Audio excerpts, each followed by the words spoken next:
하나님 아버지 감사합니다. 오늘도 주님의 은혜 가운데 거하고 또 말씀 듣고 하나님의 뜻대로 살아가기 위해 이 시간도 주님께 나아와 예배함으로 하루를 시작합니다. 오늘도 우리에게 은혜 베풀어 주시고 오늘 하루를 전적으로 하나님께 의탁하며 주님만을 따를 수 있는 우리 모두가 되어질 수 있도록 하나님 인도하여 주시옵소서. 예수님의 이름으로 기도합니다. 아멘. 찬송가 436장 찬송하겠습니다. 찬송가 436장입니다.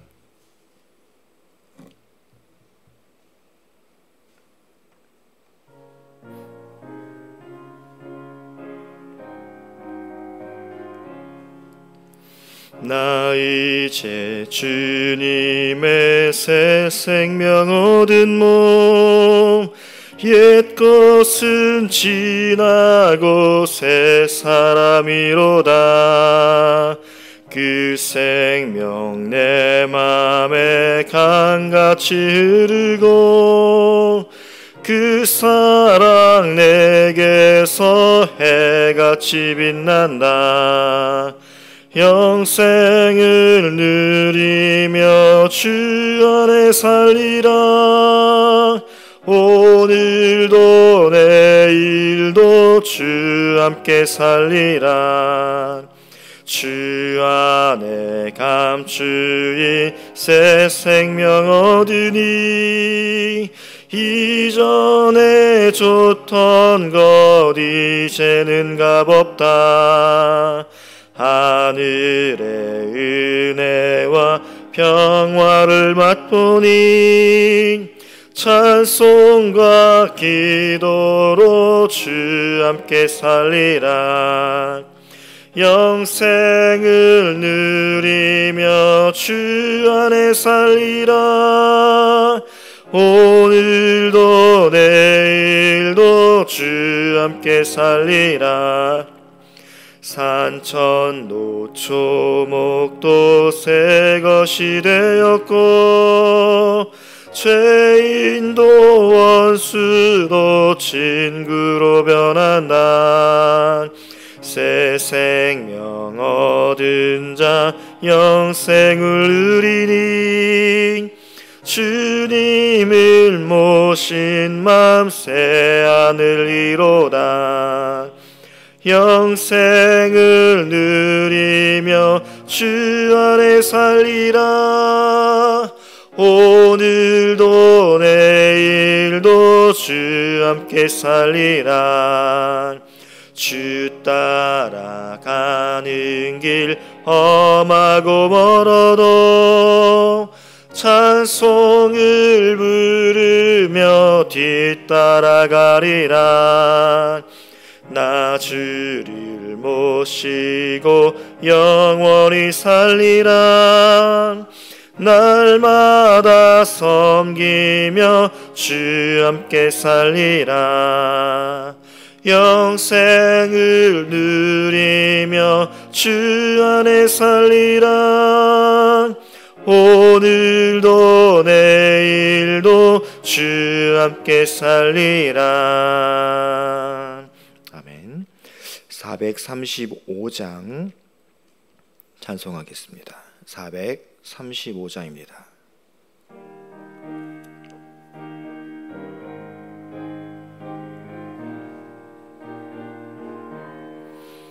나의 영원하신 기업 생명보다 귀하다.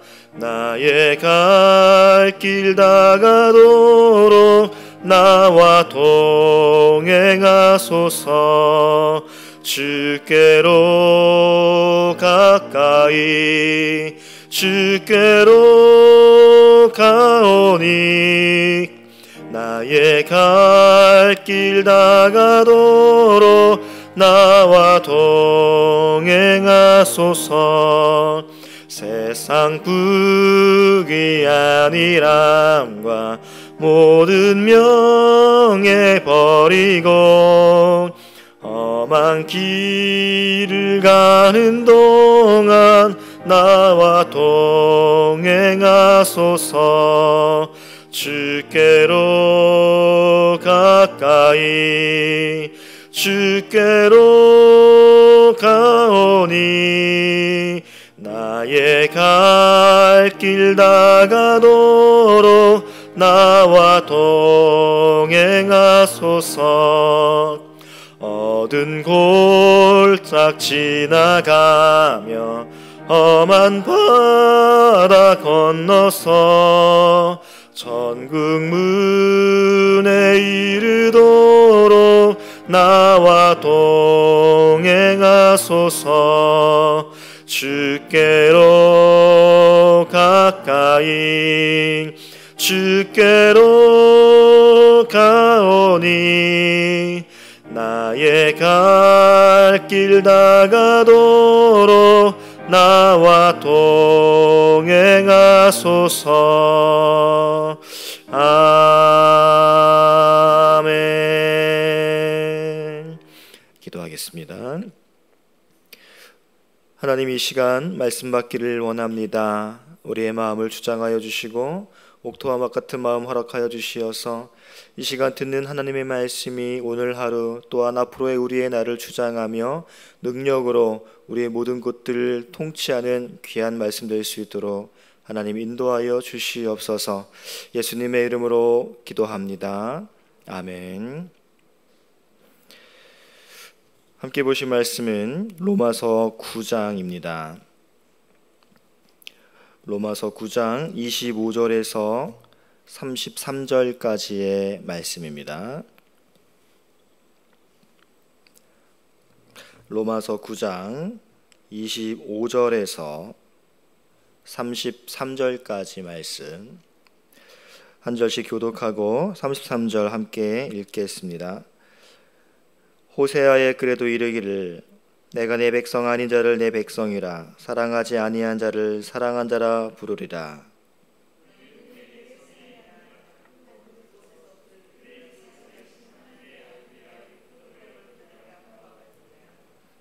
또 이사야가 이스라엘에 관하여 외치되 이스라엘 자손들의 수가 비록 바다의 모래 같을지라도 남은 자만 구원을 받으리니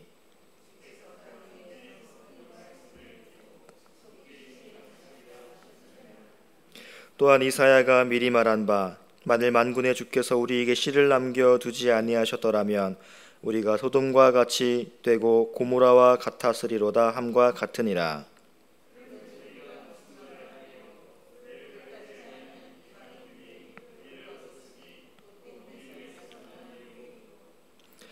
의의 법을 따라간 이스라엘은 율법에 이르지 못하였으니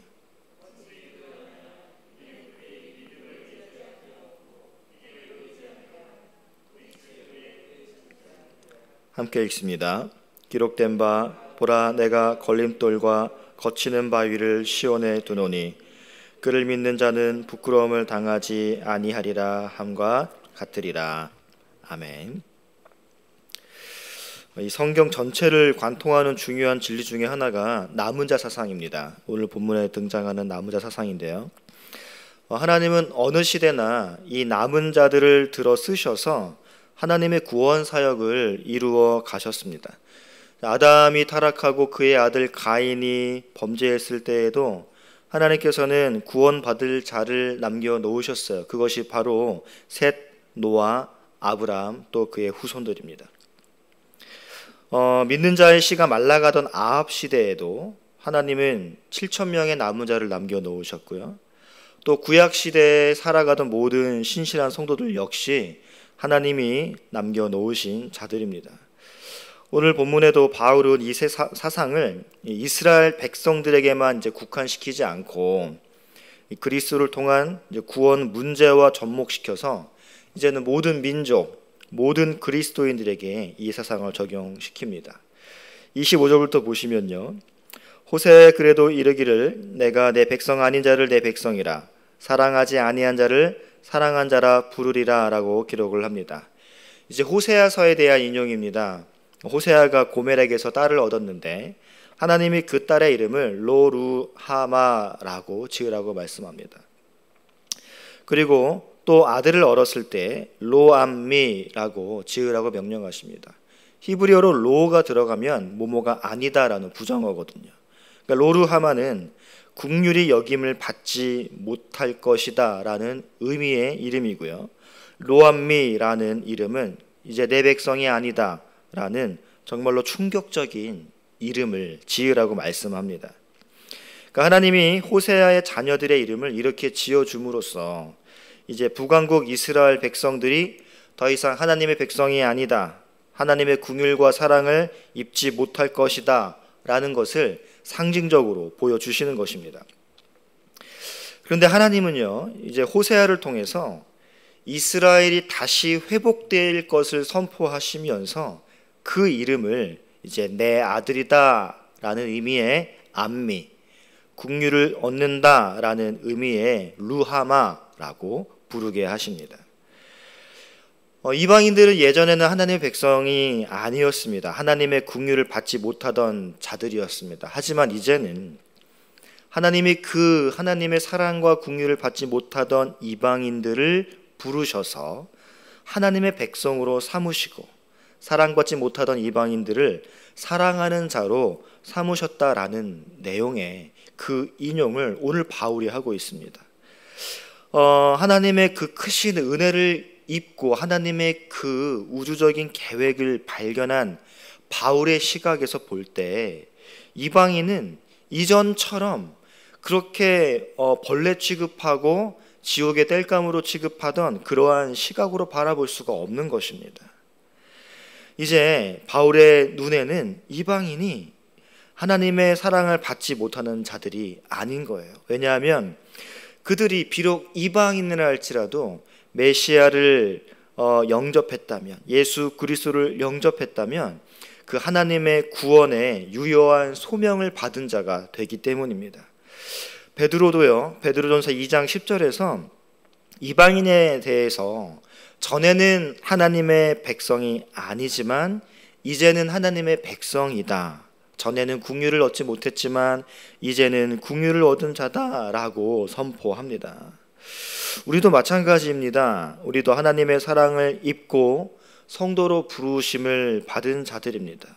원래는 우리 역시 이방인처럼 전에는 하나님의 사랑 가운데 거할 수 없는 자들이었지만 하나님께서 전적으로 우리에게 자비와 긍휼을 베풀어 주셨기 때문에 그 하나님의 사랑의 결과로 우리에게 믿음이 주어지고 이제는 하나님의 사랑을 입은 자라는 칭호를 얻을 수 있게 되는 것입니다. 26절을 보시면 너희는 내 백성이 아니라 한 그곳에서 그들이 살아계신 하나님의 아들이라 일컬음을 받으리라 함과 같으리라 라고 기록을 합니다.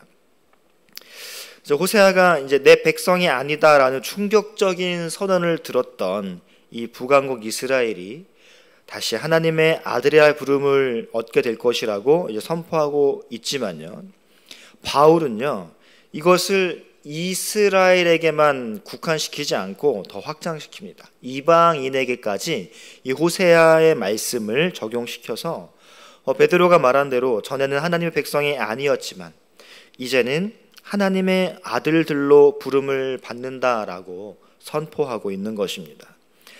바울은 이미 예수님을 영접한 그리스도인들에 대해서 하나님의 아들이라는 용어를 사용한 적이 있는데 이제는 그 칭호를 이방인 그리스도인들에게까지 적용을 하는 것입니다. 사실 유대인들은요 자기들만 하나님의 백성이고 이방인은 하나님의 백성이 아니다 라고 생각했습니다. 하지만 이방인은 전에는 하나님의 백성이 아니었지만 이제는 하나님의 부르심을 받아서 그분의 백성이 되었다라는 것입니다. 그것은 바로 하나님께서 당신의 독생자 예수 그리스도를 영접하는 그 사람에게는 하나님의 자녀가 되는 권세를 주시기 때문에 이제는 이방인이라 할지라도 예수를 믿는다면 하나님의 사랑을 받는다라는 것입니다. 그러니까 이제 민족적인 구원의 개념에서 벗어나는 것입니다. 유대인이라고 다 구원받는 게 아니라 하나님이 주권적으로 선택한 사람만 구원받는다라는 거예요. 그게 유대인이 되었던 이방인이 되었던 하나님의 주권적인 사랑하심을 입은 자가 구원을 받는다라는 것입니다. 그것이 27절에 또 이사야가 이스라엘에 관하여 외치되 이스라엘 자손들의 수가 비록 바다의 모래 같을지라도 남은 자만 구원을 받는다라고 기록을 합니다. 이제 이스라엘 혈통이라고 구원 받을 거다라고 그렇게 호언장담하지 말라는 거예요. 이스라엘이든 유대인이든 이방인이든 남은 자만 구원을 받는다라는 것입니다. 여기서 주목해야 할 것은요, 이 남은 자를 가리키는 헬라어 앞에 토라는 정관사가 붙어 있습니다. 그게 무엇을 의미하냐면 이 남은 자가 그냥 어쩌다 남은 자, 그냥 어떤 남은 자라는 의미가 아니라 정해진 남은 자라는 뜻이에요. 그들은 바로 하나님의 사랑을 입고 하나님의 긍휼을 입고 하나님의 주권적인 선택하심을 받은, 그래서 메시아이신 예수님을 믿을 수 있는 그 믿음을 선물로 받는 하나님께로 돌아오는 남은 자들인 것입니다. 이 남은 자 사상의 배경은 이렇습니다. 이스라엘이 거듭되는 하나님의 경고에도 불구하고 하나님을 대적하고 우상 숭배하고 대적을 의지하고 권력을 의지하고 그리고 대강국의 무기와 힘을 의지했습니다. 그러자 하나님께서는 이제 그 주변 나라 대강국을 일으키셔서 이스라엘 백성들을 멸망시키기로 작정하십니다. 그래서 아수르의 그 살만에셀하고 사르곤이 이 북이스라엘의 사마리아 성을 점령하게 됩니다. 그래서 아수르는 이스라엘 백성들을 멀리 그 아수르 본국으로 잡아가는 한편 아수르에 있는 본국 민족들을 이스라엘 본토에 살게 합니다. 그런 이주 정책을 쓰게 되죠. 그리고 후에 남유다를 정복했던 바벨론도 대부분의 이제 유다 지도자를 포함한 백성들을 포로로 잡아갑니다. 그래서 남과 북을 합한 팔레스타인 지역에는요, 소수의 이방 민족과 이스라엘의 평민만 남게 되어서 가나안 땅이 그동안 누리지 못했던 안식년을 70년 동안 누리게 됩니다. 이러한 역사적인 상황을 배경으로 해서 이스라엘이 이제 더 이상 가망이 없고 소생할 수 없다라고 생각될 때 그때 이제 남은 자 사상이 태동하게 됩니다. 예언자들은 이러한 역사의 암흑기에서 이 소수의 사람들을 통해서 이스라엘의 회복을 바라보았던 거예요. 이제 포로된 이스라엘 사람들이 이제 70년 만에 다시 고국으로 돌아갈 것이라는 하나님의 약속을 믿고 기다린 것이죠.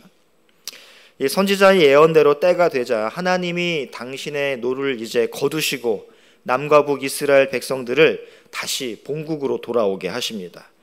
이 모든 백성들이 다 돌아온 것이 아니고요, 이 소수의 믿음 있는 자만이 고국 땅을 밟게 되는 것입니다. 그래서 본국에 잔존해 있던 소수와 그리고 돌아온 적은 무리들, 이들이 바로 선지자들이 예언했던 남은 자였던 것입니다. 하나님께서는 이들을 통해서 쓰러졌던 이스라엘을 다시 재건하시고 예루살렘 성전을 건축하게 하신 것이죠. 또 신약으로 가보면요, 이제 페르시아 왕 고레스 왕 원년에 내린 칙령으로 인해서 유대인의 포로 귀환이 있은 지 약 500년이 흘렀습니다. 그러면서 이제 팔레스타인 땅에도 많은 변화가 있었는데 포로에서 귀환한 유대인들은 페르시아의 통치를 받다가 알렉산더 대왕의 치하에 들어갑니다. 그러다가 이제 마카비 혁명이라는 이 혁명 이후에 잠시 동안 독립국가를 맛보는 듯 하더니 다시 로마의 치하 그 식민지로 들어가게 됩니다. 그래서 로마의 식민지가 되면서 이스라엘 정세가 아주 극심하게 불안정해지고 국민들이 타락할 대로 타락하게 됩니다. 이스라엘의 타락이 극심해질 그쯤에 하나님께서 예수 그리스도를 이 땅에 보내셔서 새로운 메시지를 선포하십니다. 바로 하나님의 나라가 이미 왔다라는 것입니다. 회개하고 예수 그리스도를 믿는 자들만이 구원을 얻을 수 있다라는 메시지입니다. 자, 그런데 완악한 백성들은 예수님을 영접하지 않았죠. 오히려 십자가에 못 박고 그를 조롱하고 죽였습니다. 다만 아주 적은 소수의 무리만이 믿음을 선물로 받고 구원의 반열에 오르게 되었을 뿐입니다. 그래서 예수님도 이렇게 말씀하신 적이 있어요. 그런즉 이와 같이 이제도, 구약뿐만 아니라 이제도 은혜로 택하심을 따라 남은 자가 있느니라 라고 말씀합니다. 그러니까 예수님께서 믿음을 가지고 자신을 주로 고백하고 제자로 그 좁은 길, 좁은 문으로 가기로 결심한 사람들을 일컬어서 이제도 은혜로 택하심을 따라 남은 자가 있다라고 말씀하시는 거예요. 그러니까 이제 남은 자의 의미는 구약에서는 이제 이스라엘을 재건한 그 귀환한 그 무리, 그러한 자들을 언급하는 것이 아니라 이제 모든 믿는 자에게 적용되는 것입니다. 로마에 세워진 교회는요, 이방인들로 또 유대인들로 구성되어 있었습니다. 그 이방인들은 이 수많은 사람들 중에 소수였고 하나님께서 그의 구원 사역을 위해서 남기신 자들이었던 것입니다. 그러니까 하나님께서 그러한 씨를 만약에 남겨두지 아니하셨더라면 우리가 벌써 소돔과 같이 되고 고모라와 같이 되었을 것이다 라고 28절에서 이야기를 합니다. 비록 하나님께서 남기신 자는 소수에 불과하고 믿음이 있는 자는 정말 극소수에 불과합니다. 처음에는 겨자씨만 하고 처음에는 누룩처럼 정말로 미미하지만 그 하나님이 주신 그 믿음이라는 선물은요, 반드시 새가 깃들 만큼 자라는 강력한 폭발력을 가지게 되고요, 반드시 덩어리를 변화시키는 능력이 그 안에 있다라는 것이죠. 28절을 보겠습니다. 주께서 땅 위에서 그 말씀을 이루고 속히 시행하리라 하셨느니라. 또한 이사야가 미리 말한 바 만일 만군의 주께서 우리에게 씨를 남겨두지 아니하셨더라면 우리가 소돔과 같이 되고 고모라와 같이 같았으리로다 함과 같으니라. 이러한 남은 자, 곧 씨는요, 하나님의 은혜와 주권적 선택의 다른 표현이 될 수 있습니다. 만약에 하나님께서 이스라엘 백성들에게 이 긍휼과 이 자비의 은총을 베푸시지 않았다면, 그 남은 자들을 주권적 선택으로 부르시지 않았다면 이스라엘은 마치 소돔과 고모라가 완전히 멸망한 것처럼 철저하게 파멸할 수밖에 없는 처지라는 것이죠. 그런데 비록 이스라엘 백성들이 밤나무와 상수리 나무처럼 배임을 당했다 할지라도 하나님께서는 그 그루터기를 남겨놓으셨다라고 말씀하십니다. 그러한 그루터기는 하나님의 무궁하신 자비와 긍휼의 표현인 것이죠. 그래서 이스라엘 백성들이 소돔과 고모라처럼 완전히 멸망당하지는 않는 것입니다. 유대인의 남은 자에게든 이방인에게든 구원은 이렇게 하나님의 은혜로부터 시작한다라는 거예요. 하나님의 은총이라는 것입니다. 30절과 31절을 보겠습니다. 그런즉 우리가 무슨 말을 하리요? 의를 따르지 아니한 이방인들이 의를 얻었으니 곧 믿음에서 난 의요. 의의 법을 따라간 이스라엘은 율법에 이르지 못하였으니 라고 기록을 합니다. 하나님의 선민이라는 자부심을 갖고 있던 유대인들과는 달리 이방인들은 율법에서 말하는 의를 얻기 위한 삶을 추구하지 않았습니다. 그럼에도 불구하고 이방인들은 율법 없이 살았는데 의를 얻었대요. 그것은 율법을 지키는 행위가 아니라 믿음이라는 수단을 통해서 구원이 주어지기 때문에 그렇습니다. 이 복음에 나타난 하나님의 의를 마음에 믿어 입에 이르고 의에 이르고 또 입으로 시인해서 구원에 이르는 것인데, 이 믿음이 결코 업적이 아니라 선물이라는 것을 우리가 기억해야 돼요. 그런데 이스라엘 백성들은 율법에 이르지 못했다, 의에 이르지 못했다라고 기록을 합니다. 그러니까 이스라엘 백성들이 이 의의 법인 율법을 엄청 열심히 추구했어요. 근데 추구했지만 의에 이르지 못한 것은 이 하나님께서 이 율법을 주신 목적을 제대로 이해하지 못했기 때문에 그렇습니다. 하나님은요, 이 율법을 주신 목적이 그것을 지키려고 하는 행위로는 도저히 성취할 수 없다라는 사실을 깨닫게 하시는 거예요. 그러니까 한마디로 거울로 주신 겁니다. 너의 이 모습을 직시해. 그러니까 너는 은혜가 필요한 거야. 이 사실을 깨닫게 하시려고 은혜를 주신 건데, 이 이스라엘 백성들은 어떻게든 한번 지켜보겠다라고 하다가 그들은 이제 의에 이르지 못하게 되는 것이죠. 이스라엘 백성들은 율법을 통해서 죄인된 자신의 모습을 발견하고, 그리고 또 다른 의, 곧 메시아이신 예수 그리스도께 납작 엎드려야 하는데, 그 누구나 율법을 통해서 자신의 죄악을 깨닫고 하나님의 은혜만을 의지하고 믿음으로 나아가야 하는데, 그들은 율법을 주신 그 목적을 깨닫지 못하고 어떻게든 한번 지켜보겠노라고, 그래서 내 힘으로 그 율법의 산을 정복해 보겠노라고 애를 쓰다가 결국 실패해서 진노의 그릇이 될 수밖에 없었던 것입니다. 32절에서는요, 어찌 그러하냐, 이는 그들이 믿음을 의지하지 않고 행위를 의지함이라, 부딪힐 돌에 부딪혔느니라 라고 기록을 하고 있습니다. 그러니까 이방인들이 의를 얻은 반면 선민이라고 자처하던 이스라엘이 이 의를 얻는 데 실패했던 이유는, 이스라엘 백성들도 이방인들처럼 믿음을 수단으로 해야 했었는데 그렇지 않고 자신의 행위를 수단으로 사용했기 때문에 그런 것입니다. 그러니까 이스라엘 사람들이 아무리 의롭게 살려고 애썼다 할지라도 만약 그들이 그 율법의 조항 중에 사소한 것 단 하나라도 어긴다면 그들은 의를 얻을 수가 없는 거거든요. 99.9%를 지켰다 할지라도 그 0.01% 때문에 구원에 이르지 못한 건데, 그들은 자신들이 할 수 있다라고 믿었던 것입니다. 바울은 여기서 이사야의 예언을 인용합니다. 이사야는 이 아수르의 침략 가운데 이스라엘을 구원할 수 있는 하나님을 거치는 돌, 걸리는 반석으로 설명합니다. 왜냐하면 하나님을 의지하는 자는 하나님이 구원의 반석이 되지만, 하나님을 의지하지 않고 다른 나라나 무기를 의지하는 자에게는 하나님이 거치는 돌이 되어서 걸려 넘어지게 하는 결과를 낳기 때문에 그렇습니다. 바울은 이러한 역사적인 배경을 가지고 있는 이 이사야의 예언을 통해서 하나님을 상징하는 이 거치는 돌을 예수 그리스도에게 적용하고 있습니다.